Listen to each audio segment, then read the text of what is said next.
Hello viewers, welcome back to my channel Legal Decipher. In the previous video, we had completed chapter 2 of the Indian Evidence Act of 1872. If you have not seen that video, you can go and check it. The link is in the description below. In today's video, we are going to cover chapter 3 and chapter 4 together. We'll go through the chapters and try to understand the substance therein. So if you are new here, please like and subscribe to my channel to get the video notifications. So let's get started.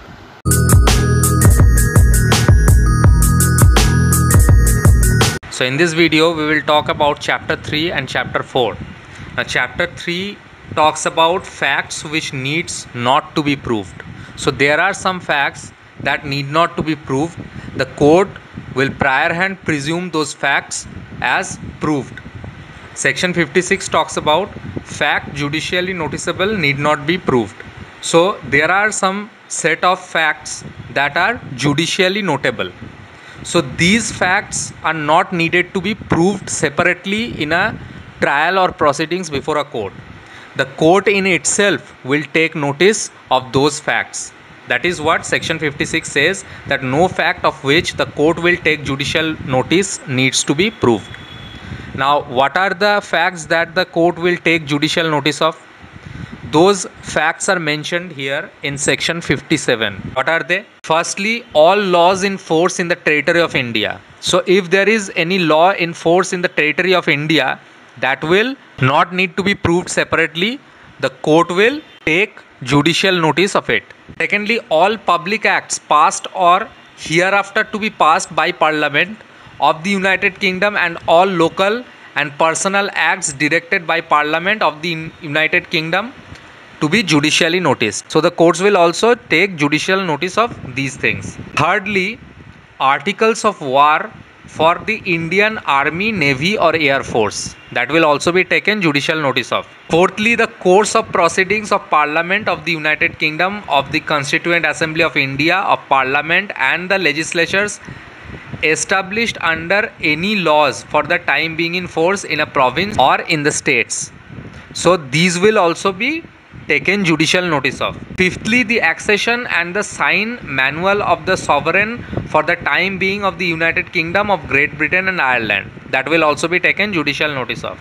Sixthly, all seals of which English courts take judicial notice, the seals of all the courts in India and all the courts out of India established by the authority of the central government or the crown representative, the seals of courts of admiralty and maritime jurisdiction and of notaries public, and all seals which any person is authorized to use by the Constitution or an act of the Parliament of the United Kingdom or an act or regulation having the force of law in India. So all these seals will also be taken judicial notice of.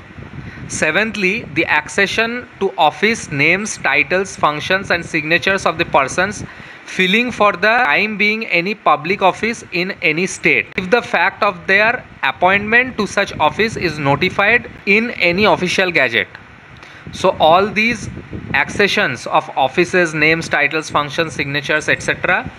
and any appointment to any such office will also be taken judicial notice of. Eighthly, the existence, title and national flag of every state or sovereign recognized by the government of India. So whoever the government of India recognizes will be taken judicial notice of. Ninthly, the divisions of time, the geographical divisions of the world and public festivals, fasts and holidays notified in the official gazette, that will also be taken judicial notice of. Tenthly, the territories under the dominion of the government of India, so that will also be taken judicial notice of. Next, the commencement, continuance and termination of hostilities between the government of India and any other state or body of persons, that will also be taken judicial notice of. Then the names of the members and officers of the court and their deputies and subordinate officers and assistants, and also of all officers acting in execution of its process, and of all advocates, attorneys, proctors, vakils, pleaders and other persons authorized by law to appear or act before it, that will also not need to be proved. They will also be taken judicial notice of. And lastly, the rule of the road or land or at sea, that will also be taken judicial notice of. Now in all these cases and also on all matters of public history, literature, science or art, the court may resort for its aid to appropriate books or documents of reference. So the court will take the help of necessary and appropriate books or documents for reference in cases where matters of public history, literature, science or art is involved. Also, if the court is called upon by any person to take judicial notice of any fact, it may refuse to do so unless and until such person produces any such book or document as it may consider necessary to enable it to do so. So whoever wants the court to take a judicial notice upon something needs to prove existence of such particular matter by producing books and documents before the court, so that the court believes and takes judicial notice of that particular thing that such person intends to prove. 58 talks about facts admitted need not be proved.